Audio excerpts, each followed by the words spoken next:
তাহলে আমরা কথা বলতেছিলাম যে ইন্ডাকটিভ ইফেক্ট কতটা কার্বন বরাবর ফিল হয়, কতটা কার্বন বরাবর ফিল হয়, মানে এখানে যদি কোনো একটা গ্রুপ যুক্ত থাকে তাহলে এই গ্রুপ থেকে কত দূরে পর্যন্ত ইন্ডাকটিভ ইফেক্ট ফিল হয়। এটা কিভাবে হিসাব করে? এটা এটা জাস্ট কিছুই না, কুলম্বের সূত্র থেকে আমরা সেটা মানে হিসাবটা কুলম্বের সূত্র থেকে করা হয়। আমরা সেটা জানি F = K Q1 Q2 divided by D square. তার মানে ডি এর মান যত বেশি হবে ফোর্স অনুভূত তত কম হবে, কারণ দেখেন এই গ্রুপ থেকে যত দূরে যাবে ওই ওর ফোর্সটা তত বেশি কম অনুভূত হবে। ফলশ্রুতিতে দেখেন এখানের যে ডেল্টা প্লাস, এটা যতটা প্লাস, এখানে যে প্লাস তৈরি হচ্ছে এটা তার চেয়ে একটু কম প্লাস, এখানে তার চেয়ে আরো কম পরিমাণ প্লাস এখানে তৈরি হয়, এখানে আরো কম পরিমাণে প্লাস তৈরি হয়। এখানে আরেকটা বিষয় না না বললেই না, যেমন আমি যদি এখানে বলি যে ডেল্টা মাইনাস, মানে ডেল্টা মাইনাস যতটুকু মাইনাস চার্জ এই ক্লোরিনের উপর তৈরি হবে, সবগুলো প্লাস আপনি যদি যোগ করে দেন তাহলে সেটা সমান হবে। আমরা জানি যে চার্জ কখনো সৃষ্টি বা ধ্বংস করা যায় না, এটা জানি, ঠিক আছে? তো এটা থেকেই এটা বলা যায় যে এটাকে বলা law of conservation of charge, ঠিক আছে? আপনার একটু পদার্থবিজ্ঞানে পড়ছেন, তাহলে দেখেন এখানে যতটা মাইনাস তৈরি হবে সবগুলো প্লাস যদি আমি যোগ করে দিই তার মান কি হবে? সমান হবে। তার মানে এখানে যতটা মাইনাস, এখানে কি করা যাবে? ডেল্টা প্লাস, তারপরে প্লাস দুইটা ডেল্টা প্লাস, আমি যদি আরো দেই সবগুলা মিলে কি হবে? ডেল্টা, মানে চারটা দেওয়া, তো মনে করেন আমি চারটা ডেল্টা প্লাস দিয়ে, মানে এটা সমান হবে, ঠিক আছে? আচ্ছা, তাহলে আমরা মনে হয় এই যে ডিস্টেন্সের বিষয়টা বুঝতে পারছি, যে কয়টা কার্বন পর্যন্ত সেটা কাজ করবে এটা সম্পর্কে, এটা আমরা মোটামুটি বুঝতে পারছি। আচ্ছা, এখন আরেকটা কথা, যে ইন্ডাকটিভ ইফেক্ট সিগমা বন্ধন বরাবর কাজ করে। তো সিগমা বন্ধন, এখন এটা নিয়ে একটা কনফিউশন হয় যে সিগমা বন্ধন এটা কি শুধু একক বন্ধনেই কাজ করে? তো আনসার হচ্ছে যে আপনি একটু খেয়াল করে দেখবেন যে কার্বন এবং কার্বন একক বন্ধন আছে, এখানে সিগমা বন্ধন আছে। তো কার্বন এবং কার্বন দ্বিবন্ধন, এটা তো সিগমা বন্ধন আছে। আবার কার্বন এবং কার্বন ত্রিবন্ধন, এখানেও তো সিগমা বন্ধন আছে, তাই না?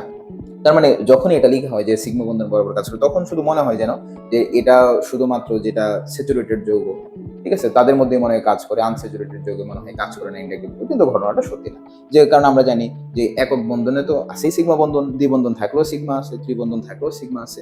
তার মানে এইগুলাতেও ইন্ডাকটিভ ইফেক্ট কাজ করে। এখন প্রশ্ন হতে পারে ইন্ডাকটিভ ইফেক্ট শুধু সিগমা বন্ধনে কাজ করে কেন, পাই বন্ধনে কেন কাজ করে না? এগুলা নিয়ে আমরা যখন হাইপার কনজুগেশন করবো তখন তখন আরেকটু বিষয় ভালো করে আমরা জানতে পারবো। তো মানে একটা বিষয় না বললেই নয় যে ইন্ডাকটিভ ইফেক্ট অ্যাকচুয়ালি লোকালাইজড ইলেকট্রনের শিফটিং নিয়ে কাজ করে।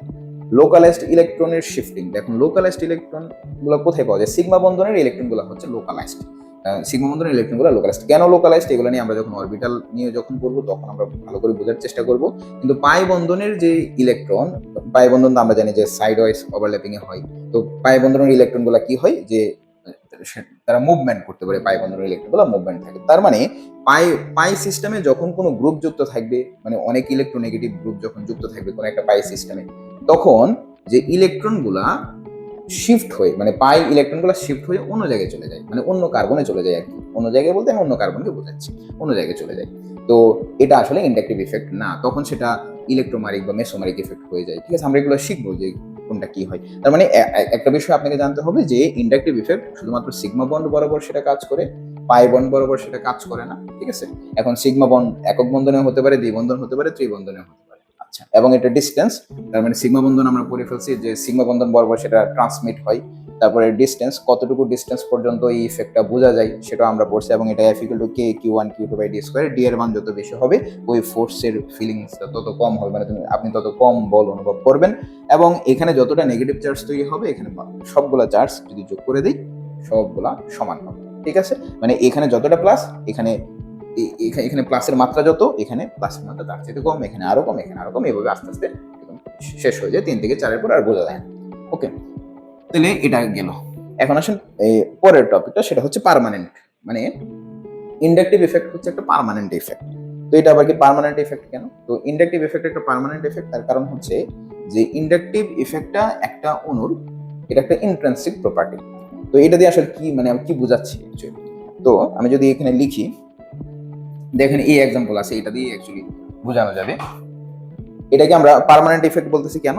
কারণ হচ্ছে আপনি আপনি যদি এটাকে পার্মানেন্ট ইফেক্ট বলতেছি কেন, কারণ আপনি যদি এটার মধ্যে কোনো রিয়েজেন্ট অ্যাড করেন, মনে করেন আপনার কাছে এটা আছে, ঠিক আছে, এই অণুটা আছে, এটার মধ্যে আপনি কোনো যদি রিয়েজেন্ট অ্যাড করেন, মনে করেন আপনি রিয়েজেন্ট অ্যাড করলেন অথবা করলেন না, আপনি কিছু মনে করেন আপনি রিয়েজেন্ট অ্যাড করলেন না ধরেন, তাহলে বলেন তো দেখি এটার মধ্যে কি প্লাস মাইনাস মানে পোলারিটি তৈরি হয় নাই, তৈরি হয়েছে।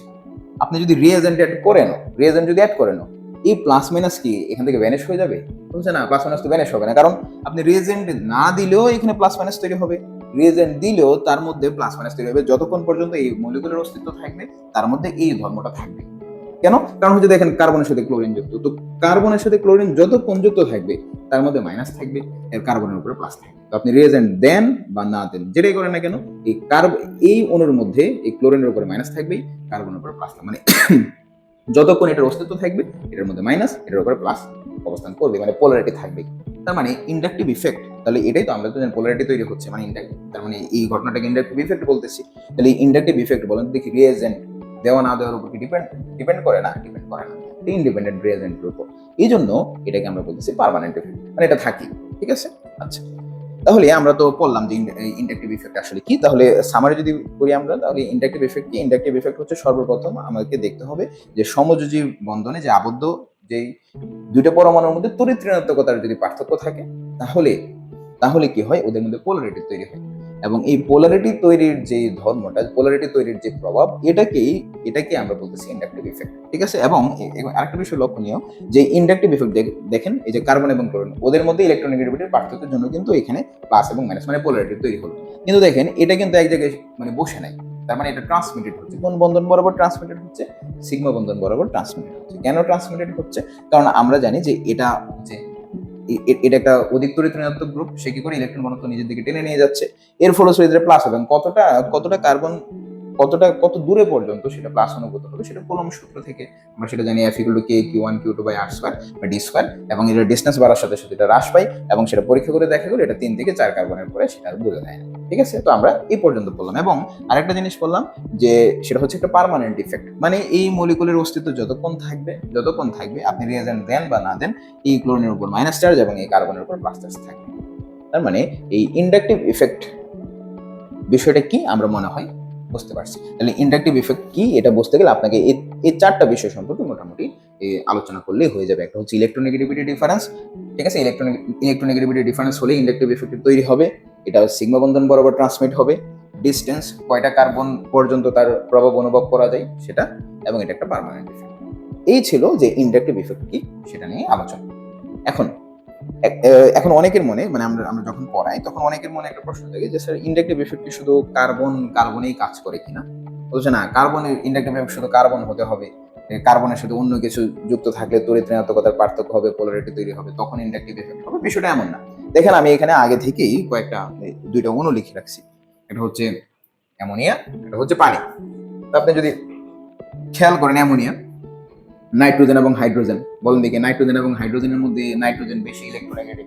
এর ফলশ্রুতি কি হবে, এই নাইট্রোজেন হাইড্রোজেন থেকে ইলেকট্রন ঘনত্ব নিজের দিকে টেনে নিয়ে নেবে, এটাও তাই করবে, সেম ভাবে অক্সিজেন এটা করবে। তার মানে ইলেকট্রোনেগেটিভিটির পার্থক্য হলেই তো আমরা জানি কি হবে, তার মধ্যে পোলারিটি তৈরি হবে, আংশিক প্লাস আংশিক মাইনাস তৈরি হবে। তাহলে এখানে কি হবে, এখানে এটা আংশিক নেগেটিভ হবে, আংশিক পজিটিভ হবে, এটা কি হবে আংশিক নেগেটিভ, এটা কি হবে আংশিক পজিটিভ।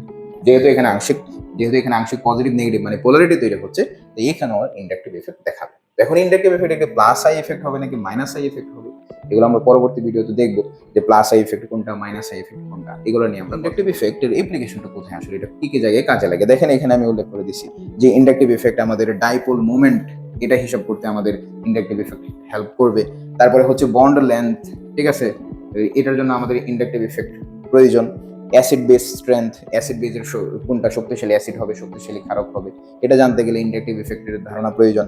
তারপরে হচ্ছে এই কার্বোক্যাটায়ন এবং কার্বন আয়নের স্টেবিলিটি এবং রিঅ্যাক্টিভিটি, এটা সম্পর্কে যদি আমরা জানতে চাই, কার্বোক্যাটায়ন এবং কত degree carbocation stable, carbon ion stable, এগুলো এবং কোনটা বেশি রিঅ্যাক্টিভ, এগুলো সম্পর্কে যদি জানতে চাই, তাহলে আমাদের ইন্ডাকটিভ ইফেক্ট সম্পর্কে আইডিয়া থাকতে হবে। তো আজকে এই পর্যন্তই। পরবর্তী ভিডিওতে আমরা শিখবো যে টাইপস অফ ইন্ডাকটিভ ইফেক্ট কয় ধরনের হতে পারে, এগুলো নিয়ে আমরা পরবর্তী ভিডিওতে কথা বলবো। ঠিক আছে, ভালো থাকবেন, সুস্থ থাকবেন, পরবর্তী ভিডিওতে দেখা হবে।